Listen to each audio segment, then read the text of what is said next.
సరే మధ్యకాలంలో విడాకుల సమయంలో పిల్లల్ని చూపించి కూడా ఆ భార్యలు ఎక్కువ మెయింటెనెన్స్ అడుగుతున్నారు భర్తల్ని. సో దీన్ని ఎలా పరిగణించాలి సార్? నిజంగా చాలా మంచి టాపిక్ తీశారు మీరు. ఎందుకంటే మెయింటెనెన్స్ అన్నది చాలా పెద్ద అదొక పద్మవ్యూహం లాగా అయిపోయింది సమస్య హస్బెండ్స్ కి. ఎప్పుడు పిల్లలు ఒకవేళ ఉంటే మెయింటెనెన్స్ ఎక్కువ అడుగుతున్నారు అని మీరు అడుగుతున్నారు. అది ఏ రకంగా అడుగుతున్నారు?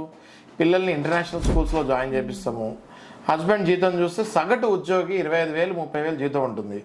లేదు నేను మా పిల్లల్ని ఇంటర్నేషనల్ స్కూల్ జాయిన్ చేపిస్తాను, మాకు ఇంతకాలం వాళ్ళకి ఆస్తులు ఉన్నాయి, జీతం మీద మీరు చూడకండి వాళ్ళకి ఆస్తులు ఉన్నాయని చెప్తాం జరుగుతుంది.